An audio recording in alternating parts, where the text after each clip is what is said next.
Coucou la famille et bienvenue sur ma chaîne, je suis Maman Reine. Sur cette chaîne, je vous partage des recettes de cuisine, des vlogs, des retours de courses et je vous partage ma vie de famille. Une vie de famille modeste qui réside dans la capitale du Sénégal qui est Dakar. Donc aujourd'hui, je vais vous partager une recette de cuisine. Avant de vous la partager, je vais vous donner quelques indices sur le plat que je vais faire aujourd'hui. Bon, c'est sûr que vous l'avez vu dans le titre, mais bon, on y va quand même. Donc ce dont je vais vous parler aujourd'hui, c'est la viande. Donc la viande est une source incontournable de protéines de qualité. Ces protéines ont divers intérêts pour l'homme. Elle intervient dans la croissance, le renforcement des muscles, de la peau, etc. Et on nous dit également que la viande représente une très bonne source de minéraux, notamment le phosphore, le potassium, le calcium et de la majorité des protéines hydrosolubles telles que la vitamine B12 et les autres vitamines du groupe B. Et bien donc vous l'avez bien deviné, aujourd'hui je vais vous partager une recette de viande. Voilà, donc quand j'étais petite, on mangeait souvent la viande soit à la pâte d'arachide, au bouillon et également à la sauce tomate. Oh mais qu'est-ce qu'on a mangé la viande à la sauce tomate, au point où je ne pouvais même plus manger ce plat. Mais là je me suis réconciliée avec ce plat et j'ai voulu vous le partager. Si ce genre de thématique vous intéresse, donc les vlogs, les recettes de cuisine, les retours de courses, la vie de famille en général, je vous invite à vous abonner, à liker et à laisser un petit commentaire pour dire ce que vous en avez pensé. Également à partager pour faire grandir la communauté. Maman Reine.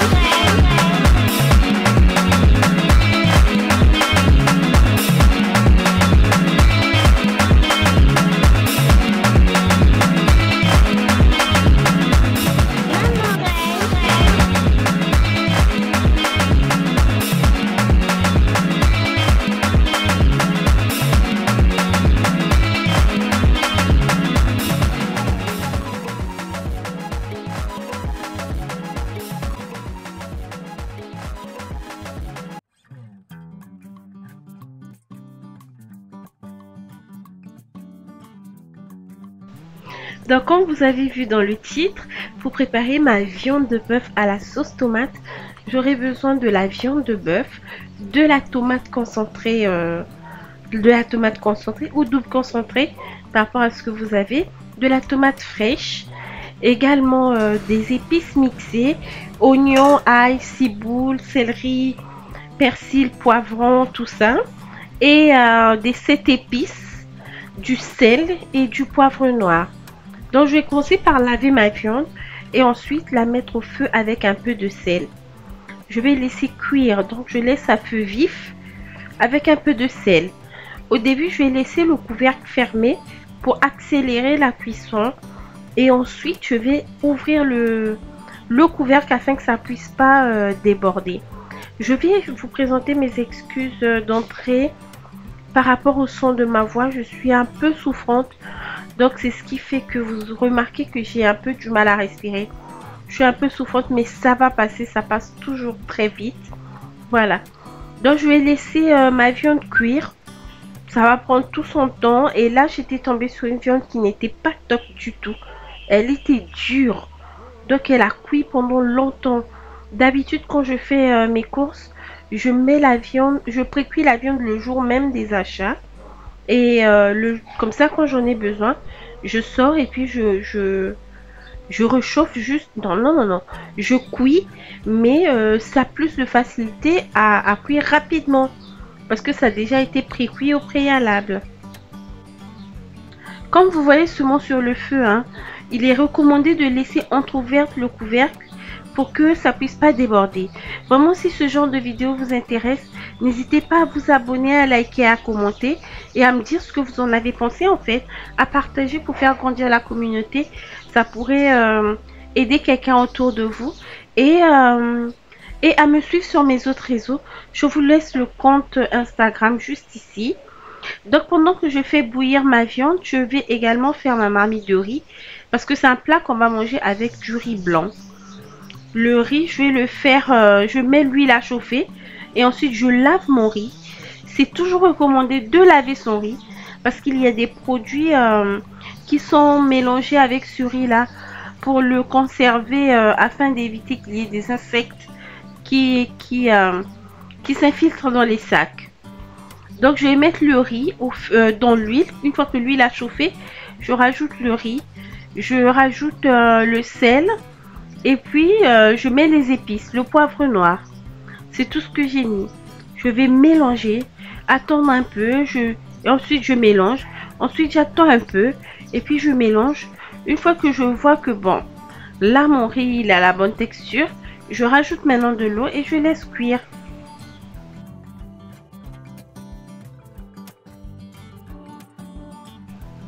Pour ne pas rater votre riz, quand vous mettez l'eau, mettez une part et demie d'eau. Non, une part de riz égale à une part et demie d'eau. Je prends un exemple. Vous mettez un verre de riz, donc vous allez mettre un verre et demi d'eau. Vous mettez 3 verres de riz, donc vous allez mettre combien? Une part et demie. Donc 4 verres et demi. Comme ça fait que vous ne ratez pas votre verre. Ah, autant pour moi. Votre riz.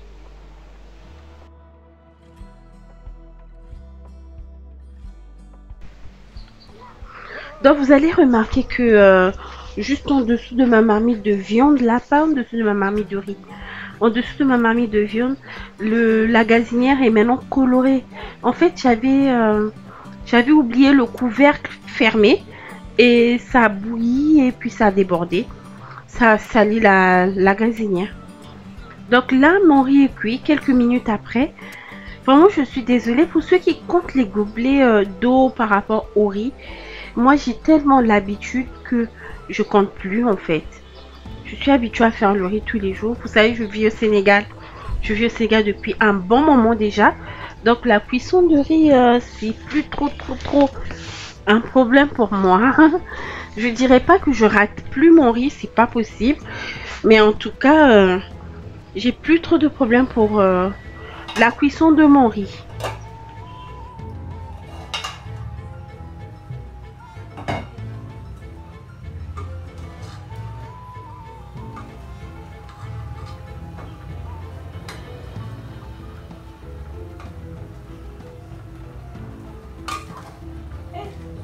Ngombe mbili lunchi mama tata nzambie.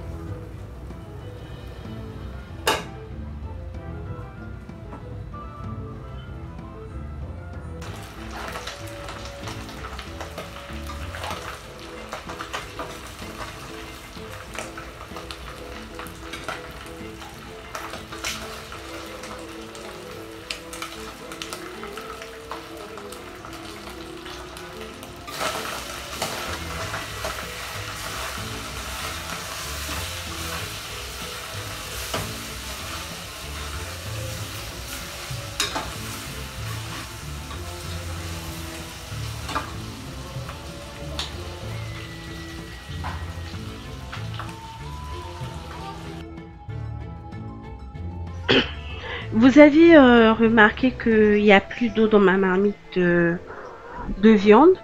Donc je vais faire rissoler ma viande dans l'huile. Déjà dans le gras de la viande. Et j'ajoute un peu d'huile. Et une fois que ma viande est bien colorée, je vais rajouter la tomate.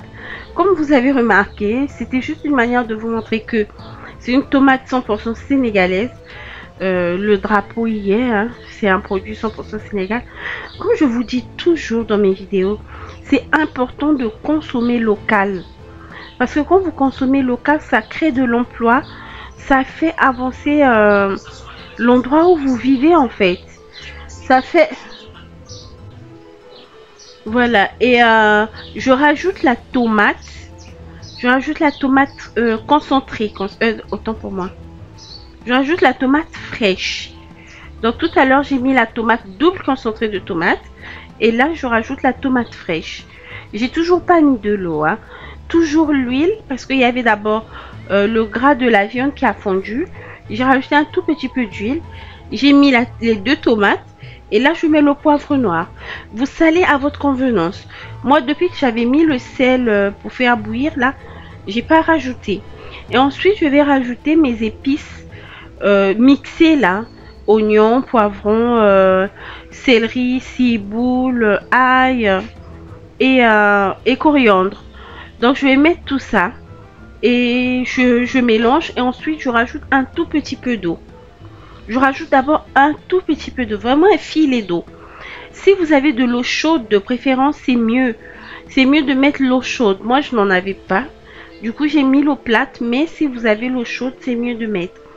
Donc quand je mets le filet d'eau, je mélange, j'entends comment c'est en train de faire le son. Je ne sais pas si c'est rissolé qu'on appelle ça.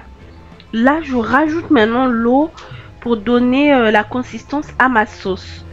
Donc je mets la quantité d'eau que j'aimerais avoir en sauce. Et après j'ajoute un tout petit peu plus. Comme ça le temps que ça entrera en ébullition, l'eau va diminuer. Donc en rajoutant toute cette eau et tout ce que j'ai ajouté, j'ai goûté, j'ai senti qu'il n'y avait plus assez de sel. Donc j'ai juste rajouté une pincée, une toute petite pincée. Et là, je vais fermer le couvercle et laisser cuire tout ça. Laisser que tous les mélanges et tous les goûts se mêlent, se mélangent afin de servir.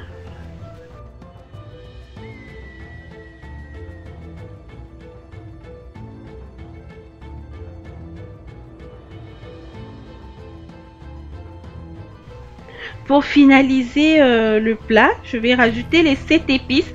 Comme vous savez, hein, je n'utilise pas de cubes. Je n'utilise que les épices normales là. Des épices fraîches qui ont été déshydratées et ensuite moulues. Donc je vais mettre les 7 épices et puis je vais mélanger tout ça. Et pour que le goût s'accentue encore, je rajoute maintenant une dernière dose d'épices fraîches. Et les épices fraîches là, on va pas trop les cuire. C'est à peine si on va les faire cuire. Donc on les fait mijoter un tout petit peu. Et ensuite on éteint pour que ça cuise bien avec la chaleur de la marmite. Tout simplement. Et c'est à vous de donner la texture que vous voulez à votre sauce. Si vous voulez qu'elle soit lourde, vous mettez peu d'eau. Si vous voulez qu'elle soit un peu légère, vous rajoutez un peu plus d'eau. Et il peut arriver que vous ayez mis trop d'eau par rapport à la quantité de sauce ou de tomates que vous avez et que la sauce soit trop légère. À ce moment là, vous rajoutez un tout petit peu de farine que vous allez d'abord mettre dans de l'eau, hydrater, un peu de farine que vous allez verser dedans. Et là vous allez voir, ça va épaissir votre sauce. Donc quand j'ai fait ça, j'éteins le feu et je sers. Voilà, donc n'hésitez pas à me dire si vous avez reproduit la recette chez vous, ce que vous en avez pensé.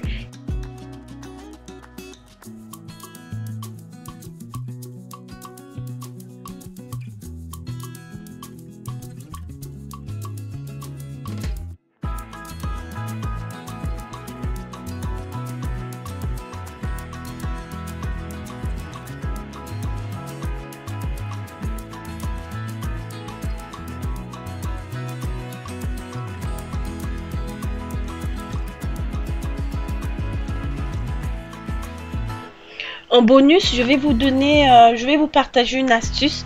Si vous êtes dans le genre de maison où les gens mangent de manière décalée, donc certains mangent à une certaine heure, d'autres mangent à une autre heure, pour éviter que les derniers à manger se retrouvent avec le fond de la marmite, donc rien que le fond à gratter, voilà comment moi je retire le riz dans la casserole.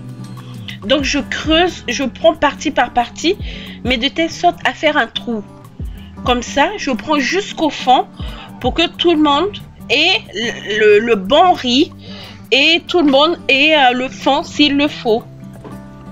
Cette vidéo est arrivée jusqu'au bout. Merci sincèrement de l'avoir suivi jusqu'ici. Si elle vous a plu, lâchez un petit like, n'hésitez surtout pas. Également, n'oubliez pas de vous abonner et d'activer la petite cloche de notification. Comme ça, vous allez recevoir une petite alerte chaque fois que je vais publier une nouvelle vidéo. Également, laissez un commentaire pour dire ce que vous en avez pensé et partagez. Ça peut intéresser quelqu'un autour de vous et ça pourrait inspirer quelqu'un qui ne sait pas quoi manger en fait ou qui est fatigué de tout le temps manger les mêmes choses. Allez, moi je vous laisse. Je vous donne rendez-vous à la prochaine vidéo. Je vous fais de gros bisous. Bye!